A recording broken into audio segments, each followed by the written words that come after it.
Doctor Baba Saheb Ambedkar open university.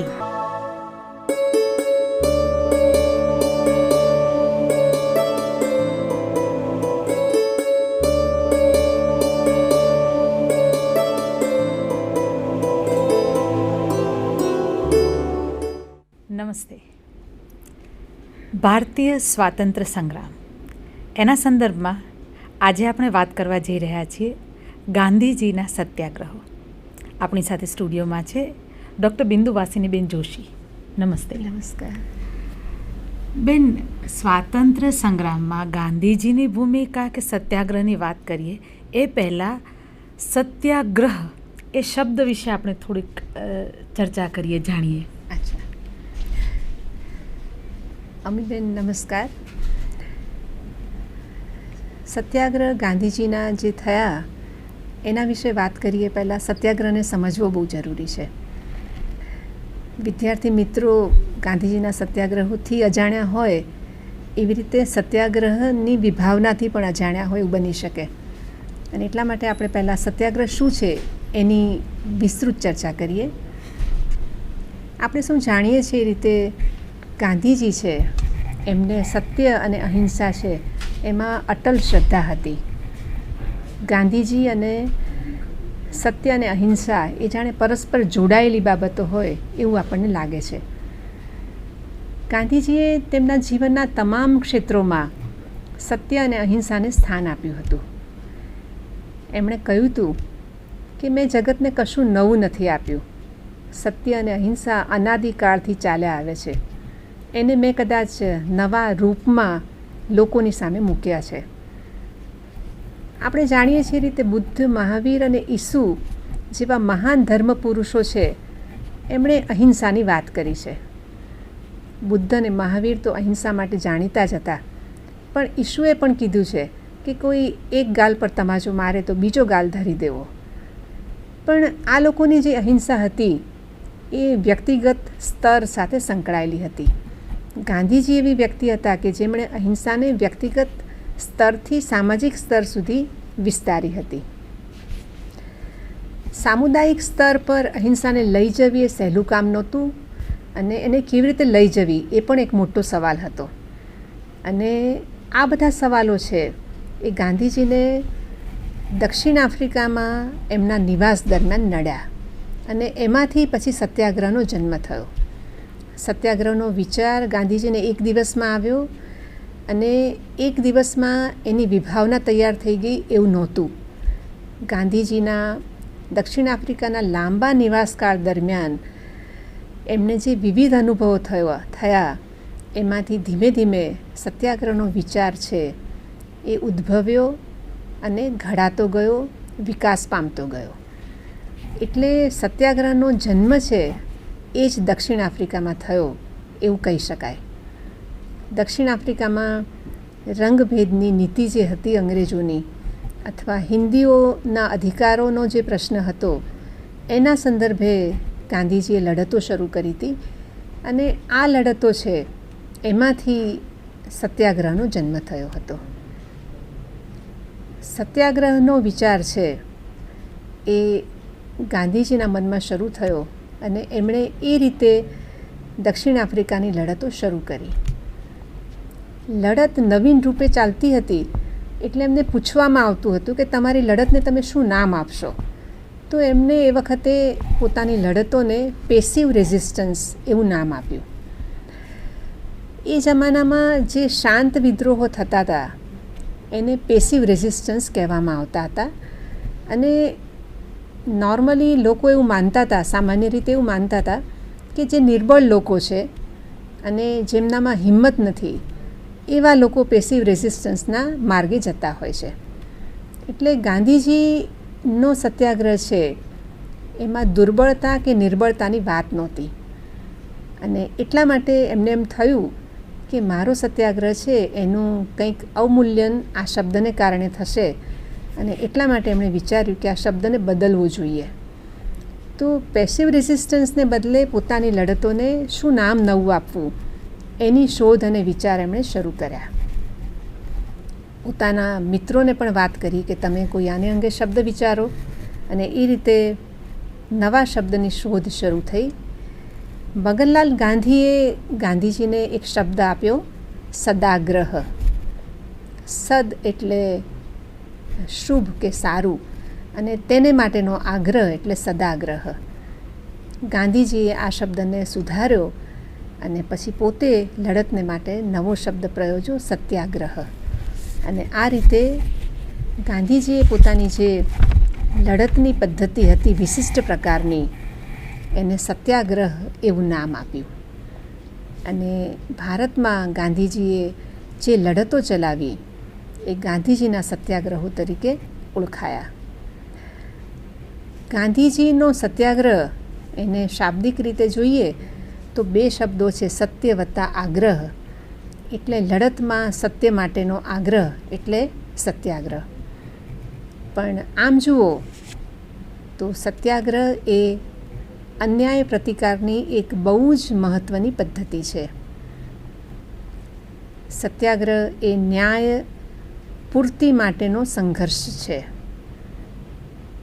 અને એ રીતે જોઈએ તો ગાંધીજીના મતે સત્યાગ્રહના 3 મુખ્ય પાયા છે. એક સત્ય, બીજું અહિંસા અને ત્રીજું પ્રેમ.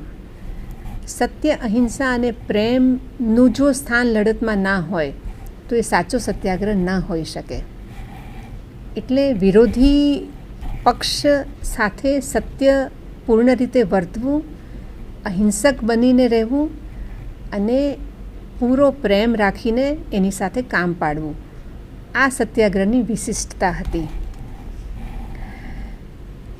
એવું કહેવાય છે કે જગતમાં અન્યાયનો પ્રતિકાર કરવાની એક જ પદ્ધતિ હતી અને એ હતી હિંસાનો પ્રયોગ. કોઈ પણ અન્યાય થાય તો તેની સામે લડવા માટે શરીર બળ જ મહત્ત્વનું ગણાતું, અને જેનું શરીર બળ વધારે એ જીતે, એ સમાજનો કે જગતનો ન્યાય હતો. બળિયાના 2 ભાગ એ કહેવત આપણે માટે બહુ પરિચિત છે. પણ ગાંધીજી પહેલી વ્યક્તિ હતા કે જેમણે એવું કીધું કે જ્યાં શરીર બળ કામ કરતું હોય ત્યાં નિર્બળને જીતવાની કોઈ આશા જ ના હોય. એવા સંજોગોમાં એમણે સત્યાગ્રહનું શસ્ત્ર આપ્યું અને કીધું કે ન્યાય મેળવવા માટે નિર્બળ છે એણે હંમેશા હારવાનો વારો હવે નહીં આવે, બરાબર. અને સત્યાગ્રહ દ્વારા નિર્બળ છે એ પણ જીતી શકે છે. અને એ રીતે ગાંધીજીએ અન્યાય પ્રતિકારની જે અહિંસક પદ્ધતિ આપી તેને સત્યાગ્રહ કહેવામાં આવે છે. અને શરીર બળમાં નિર્બળ હોય એવાને પણ એમણે જીતવાનો રસ્તો સત્યાગ્રહ દ્વારા બતાવ્યો. ગાંધીજીનો સત્યાગ્રહ એ શરીર બળની સામે આત્મબળનો સંઘર્ષ હતો. જે વ્યક્તિમાં શરીર બળ નથી તે પોતાના આત્મબળ દ્વારા લડતમાં જીતી શકે એવો એક નવીન રસ્તો છે એ ગાંધીજીએ આપણને સત્યાગ્રહ દ્વારા દેખાડ્યો છે. આમ સત્યાગ્રહની વ્યાખ્યા હવે આપવી હોય તો એવી આપી શકાય કે અન્યાય પ્રતિકારની અહિંસક પદ્ધતિ એટલે સત્યાગ્રહ. ગાંધીજીની વિશેષતા એ હતી કે એમણે રાજકીય, ધાર્મિક, સામાજિક, સાંસ્કૃતિક, આર્થિક એમ જીવનના તમામ ક્ષેત્રોમાં સત્યાગ્રહનો ઉપયોગ કે પ્રયોગ કેવી રીતે કરી શકાય તે આપણને દર્શાવ્યું છે. એટલે સત્યાગ્રહ ફક્ત રાજકીય હક્કો મેળવવા માટેનું શસ્ત્ર નથી, પણ જીવનના તમામ ક્ષેત્રોમાં તમે સત્યાગ્રહનો ઉપયોગ કરો અને તમારા પ્રશ્નોનું નિરાકરણ કરી શકો, અન્યાયનો પ્રતિકાર કરી શકો. સત્યાગ્રહ વ્યક્તિગત સ્તરે પણ પ્રયોજી શકાય અને સામુદાયિક સ્તરે પણ પ્રયોજી શકાય. તો એવી બંને રીતો એમણે આપણને દર્શાવી. સત્યાગ્રહમાં વિરોધીની સામે પણ થઈ શકાય અને સ્વજનની સામે પણ સત્યાગ્રહ કરી શકાય. સત્યાગ્રહ સત્ય પર આધારિત જ હોય અને તેમાં પ્રેમ અને અહિંસાને સ્થાન હોય. ગાંધીજીએ સત્યાગ્રહના શસ્ત્રને બ્રહ્માસ્ત્ર કહ્યું છે. અને જ્યારે તમામ હથિયારો છે એ નિષ્ફળ જાય ને ત્યારે બ્રહ્માસ્ત્રનો ઉપયોગ કરવાનો. એટલે સત્યાગ્રહનો ઉપયોગ ક્યારે કરવાનો તો જ્યારે સમજાવટના અને વાતચીતના, ચર્ચાના તમામ માર્ગો બંધ થાય ત્યારે છેવટના ઉપાય તરીકે સત્યાગ્રહનો ઉપયોગ કરવાનો. તો સત્યાગ્રહ માટેની એક આખી નિયમાવલી છે એ પણ ગાંધીજીએ આપણને આપી છે. નાની નાની બાબતોમાં સત્યાગ્રહ ન હોય અને સૌથી મહત્ત્વનું એ કે વ્યક્તિગત લાભ કે સ્વાર્થ માટે પણ સત્યાગ્રહ ન હોય. ગાંધીજીના મતે સત્યાગ્રહ સામાજિક ન્યાય માટે, સામાજિક હિત માટે અને સમતામૂલક સમાજની રચના માટે જ હોય. એટલે વ્યક્તિગત લાભ માટે સત્યાગ્રહનો ઉપયોગ એ દુરુપયોગ છે એવું ગાંધીજીનો મત હતો. અને સૌથી મહત્ત્વનું કે સત્યાગ્રહમાં કંઈ ખોટું જણાય તો પાછા વળી જવું જોઈએ અને પોતાની ભૂલ સ્વીકારી લેવી જોઈએ એવું ગાંધીજી માનતા હતા. અને આપણે જોઈએ છીએ કે એમના જીવનમાં એમણે ઘણીવાર આ રીતે પોતાના વર્તન દ્વારા દાખલા આપ્યા છે. તો ગાંધીજીનો સત્યાગ્રહ છે એ ગાંધીજીની વિશ્વને અપાયેલી એક અદ્ભુત ભેટ છે. અને ગાંધીજી પછી પણ વિશ્વમાં અનેક આંદોલનો આજે ગાંધીજીના રાહે ચાલે છે અને અહિંસક આંદોલનો છે એમણે એક નવો ચીલો ચાતર્યો છે. અને એ રીતે ગાંધીજીના સત્યાગ્રહોનું અથવા ગાંધીજીની સત્યાગ્રહની વિભાવનાનું બહુ જ મહત્ત્વ છે. ખૂબ સુંદર રીતે આપે અમને સૌને સત્યાગ્રહ શબ્દ વિશે જ સરસ સમજાવ્યું અને એ શબ્દને કઈ રીતે સ્વાતંત્ર્ય સંગ્રામ સાથે જોડવામાં આવ્યો.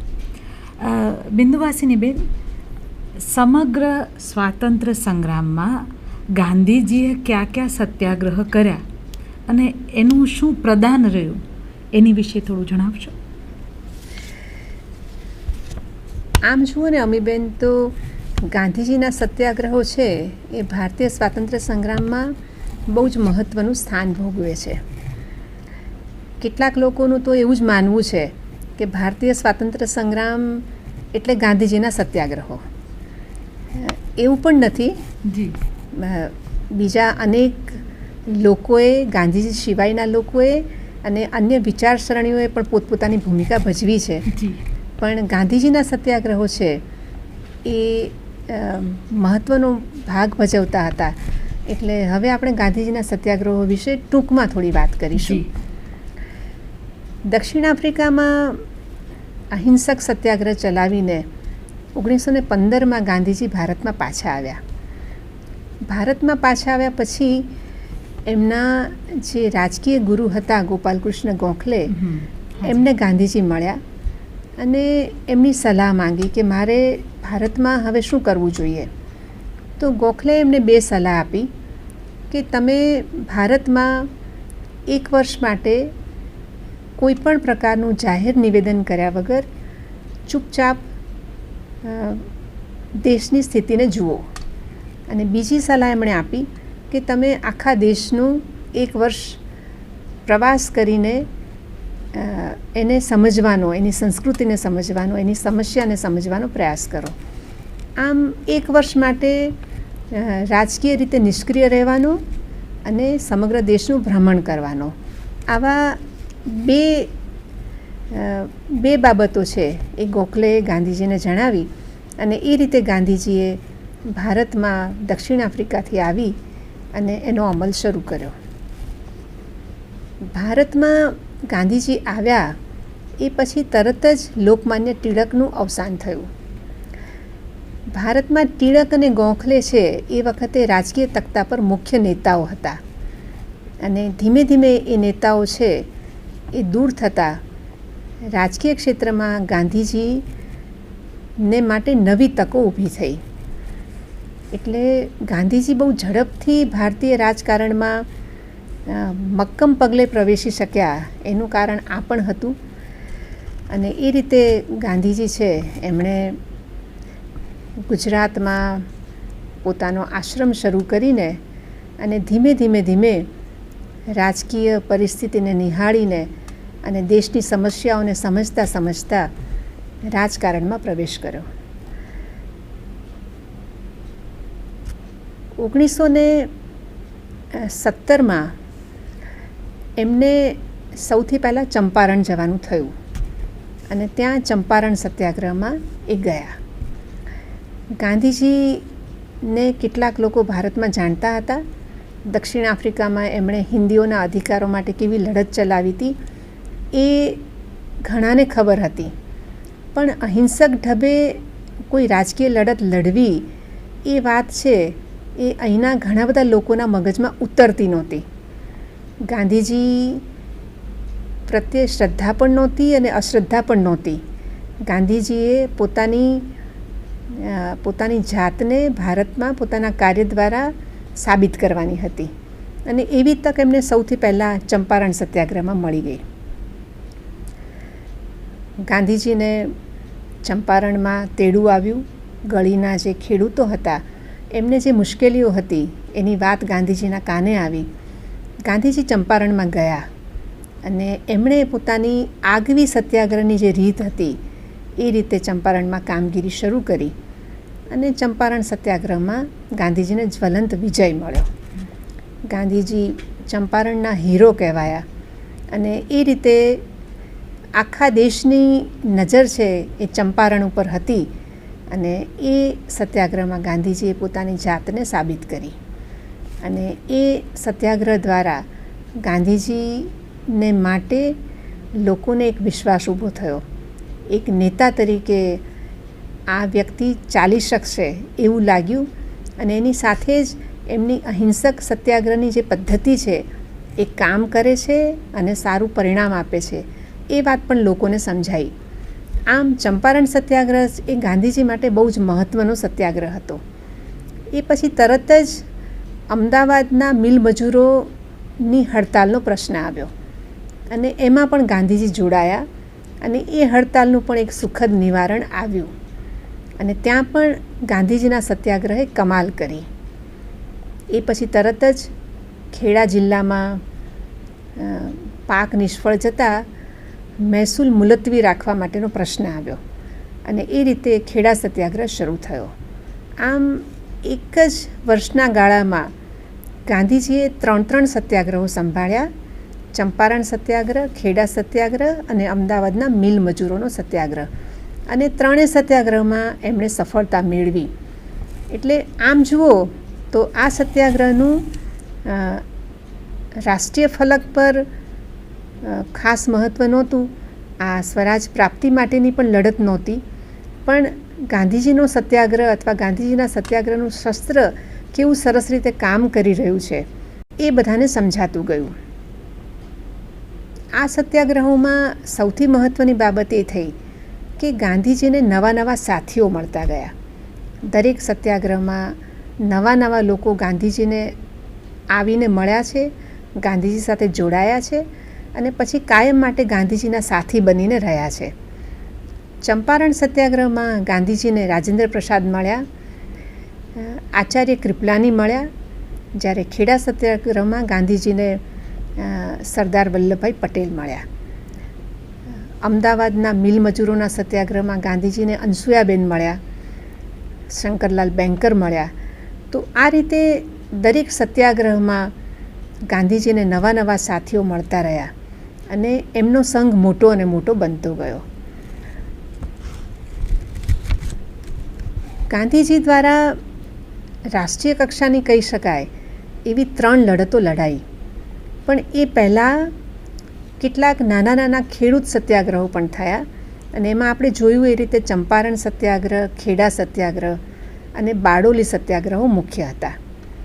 આ બધા સત્યાગ્રહો ખેડૂતના પ્રશ્નોને લઈને કરવામાં આવ્યા હતા, પણ આમ જનતાના પ્રશ્નોને લઈને ગાંધીજીએ જે સત્યાગ્રહો કર્યા એનાથી ગાંધીજીને આ આમ જનતાનો સહયોગ મળતો ગયો. આ આમ જનતા ગાંધીજીના આગામી સત્યાગ્રહોમાં જોડાવા માટે તૈયાર થઈ અને એ રીતે ખેડૂત સત્યાગ્રહોને કારણે ગાંધીજીને રાષ્ટ્રીય લડતોમાં બહુ જ ફાયદો થયો અને કોઈ નેતા ના કરી શક્યા એ ગાંધીજી કરી શક્યા કે સામાન્ય લોકો પણ લડતમાં જોડાય, ભારતની પ્રજાના તમામ અંગો લડતમાં જોડાય એવું જે થઈ શક્યું એનું મુખ્ય કારણ આ હતું કે આ કેટલાક પ્રાદેશિક સત્યાગ્રહોમાં ગાંધીજીએ મદદ કરી હતી. તો ગાંધીજી એવા નેતા હતા કે જેમણે બહુ વિશાળ પાયા પર લોકોને લડતમાં જોડ્યા હતા. અને એ લડતમાં જોડાવાનું મુખ્ય કારણ આ ચંપારણ સત્યાગ્રહ, ખેડા સત્યાગ્રહ, બારડોલી સત્યાગ્રહ વગેરે હતા. એટલે આ સત્યાગ્રહોને રાષ્ટ્રીય લડતો સાથે કોઈ સીધો સંબંધ નહોતો, તેમ છતાં રાષ્ટ્રીય લડતોમાં આ સત્યાગ્રહોએ ઘણી મદદ કરી છે. આ સિવાય ગાંધીજીના સત્યાગ્રહોમાં 3 સત્યાગ્રહો બહુ જ મહત્ત્વના છે કે જે રાષ્ટ્રીય કક્ષાએ લડાયા. એમાં અસહકારનું આંદોલન કે જે 1920માં થયું, બીજું સવિનય કાનૂન ભંગની લડત જે 1930માં લડવામાં આવ્યું, અને ત્રીજું હિન્દ છોડોની ચળવળ જે 1942માં થઈ. આમ જુઓ તો આ ત્રણેય સત્યાગ્રહો છે એ એમના ઉદ્દેશોની પૂર્તિ કરવામાં નિષ્ફળ ગયા હતા. પણ આ દરેક સત્યાગ્રહ છે એણે પ્રજા ઘડતરનું બહુ જ મહત્ત્વનું કામ કર્યું, રાષ્ટ્રીય ચેતના ઊભી કરવાનું બહુ જ મહત્ત્વનું કામ કર્યું. ધીમે ધીમે નેતૃત્વ છે એ મોટા નેતાઓના હાથમાંથી નાના નેતાઓના હાથમાં અને ધીમે ધીમે પ્રજાઓના હાથમાં પહોંચે, અને એ રીતે પ્રજાનું સશક્તિકરણ પણ થયું. અને સૌથી મહત્ત્વની બાબત એ કે ધીમે ધીમે આ લડતોએ છે એ અંગ્રેજ શાસનને નિર્બળ બનાવવાનું કામ પણ કર્યું. એક પછી એક લડતો છે એણે શાસનને સમજાવી દીધું કે હવે બહુ લાંબો સમય ભારતમાં રહી શકાશે નહીં. એટલે લડતો નિષ્ફળ ગઈ, ગાંધીજી નિષ્ફળ રહ્યા અથવા ગાંધીજીના સત્યાગ્રહો નિષ્ફળ રહ્યા એમ કહીએ. એની સાથે સાથે એ પણ કહેવું જોઈએ કે આ સત્યાગ્રહો છે એમણે ઘણું બધું દેશને આપ્યું પણ ખરું. સૌથી મહત્ત્વની બાબત એ હતી કે જેમ જેમ સત્યાગ્રહોનો દોર આગળ વધતો ગયો એમ એમ લડતમાં જોડાનાર પ્રજાનું જે ફલક હતું એ વિસ્તૃત થતું ગયું.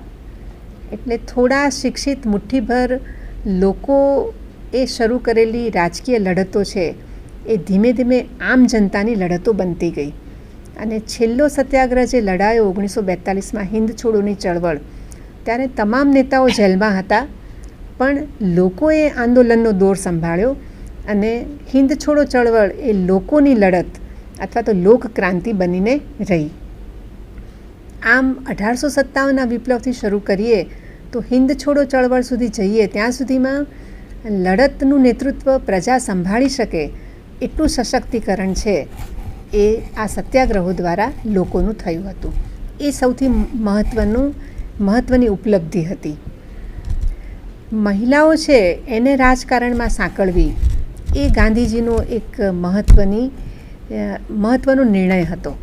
અને ધીમે ધીમે કરીને મહિલાઓને રાજકારણમાં લેવી, એમને જેલમાં મોકલવી, કુટુંબનો બાળકોનો મોહ છોડાવીને પણ એમને લડતોમાં કામ કરવી, આ એક બહુ જ મોટી ઉપલબ્ધિ હતી.